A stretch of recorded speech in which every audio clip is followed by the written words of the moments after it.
பொரிச்சு சாப்பிடுற மீனை விட கல்லு மேல சுட்டு சாப்பிடுற மீன் தான் சுவை அவ்வளவு அருமையா இருக்கும். அதுலயும் குறிப்பா ஜிலேபி மீனை பிடிச்சு சுத்தம் செஞ்சு அம்மியிலேயே மசாலா அரைச்சு அந்த மசாலால அதை ஊற வச்சு தோசை கல்லு மேல போட்டு அதை சுட்டு சாப்பிட்டா அவ்வளவு அருமையா இருக்கும். அதுலயும் எங்க பாட்டி செய்யற மசாலா தான் இந்த கல் மீனுக்கு தனித்துவமே. தோசை கல்லு மேல மீனை போடுறதுக்காக மீனை இப்ப சுத்தம் பண்ணிக்கலாம். மீன்ல இருக்க செதில் கூட எல்லாத்தையும் தனி பிரிச்சு எடுத்துடலாம்.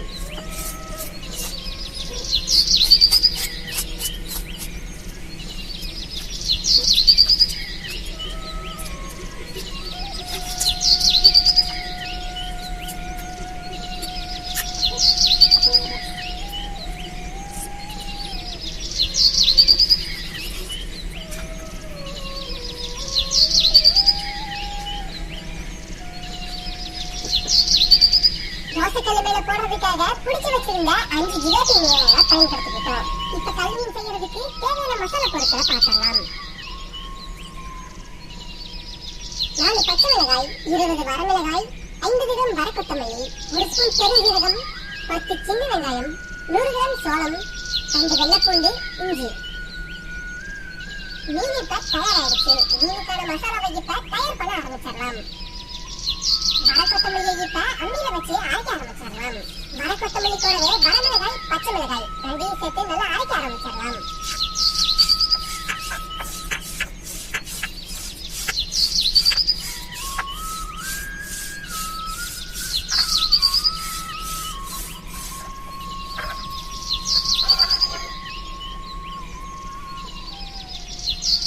வரமிளகாய், பச்சை மிளகாய், கொத்தமல்லி எல்லாத்தையும் நல்லா அரைச்சுக்கிட்டாச்சு.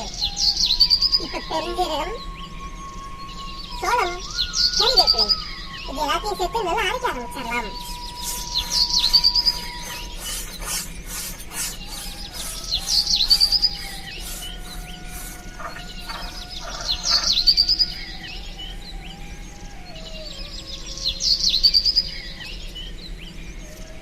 சோள மசாலாவை நல்லா அரைச்சுக்கிட்டாச்சு. இப்ப இஞ்சி பூண்டு அரைக்க ஆரம்பிச்சிடலாம்.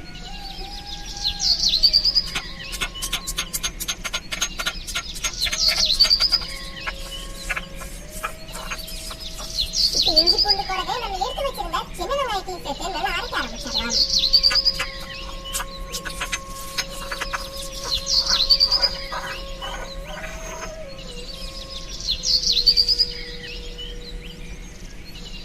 இஞ்சி பூண்டு சின்ன வெங்காயத்தையும் நல்லா அரைச்சுக்கிட்டாச்சு. இப்ப கல் மீன் மசாலாவை கலக்க ஆரம்பிச்சிடலாம். கொஞ்சம் கல்லுப்பு, மஞ்சள் தூள், நம்ம அரைச்சு வச்சிருந்த இஞ்சி பூண்டு, வரமிளகாய், கொத்தமல்லி மசால், சோளம், சீரக மசால் இது எல்லாத்தையும் சேர்த்து கொஞ்சம் தண்ணியை சேர்த்துக்கலாம். மசாலாவை இப்ப கட்டி பதமா கலக்கி விட்டுடலாம்.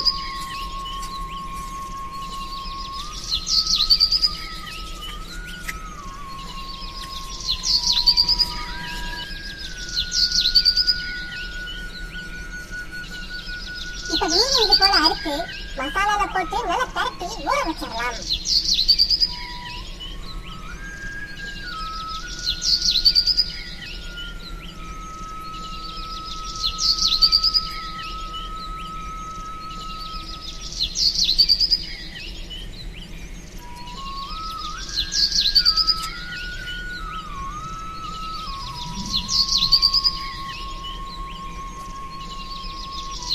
மசாலாவோட பரட்டி வச்சிருக்க மீன் 20 நிமிஷம் மசாலாவோட நல்லா ஊறணும்.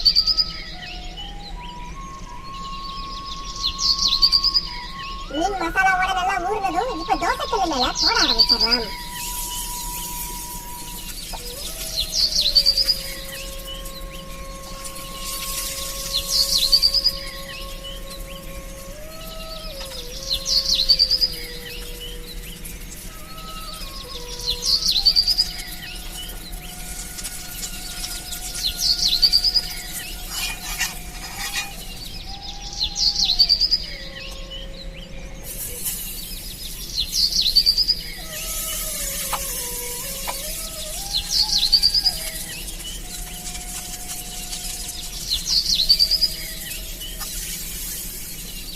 எல்லா மீனையும் தோசைக்கல்லு மேல போட்டு சுட்டு எடுத்துக்கிட்டாச்சு.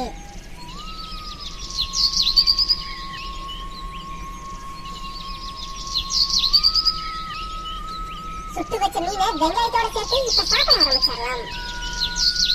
எங்க பாட்டி செஞ்ச கல்மீனை பார்க்கும் போதே வாயெல்லாம் எச்ச ஊற ஆரம்பிச்சிருச்சு.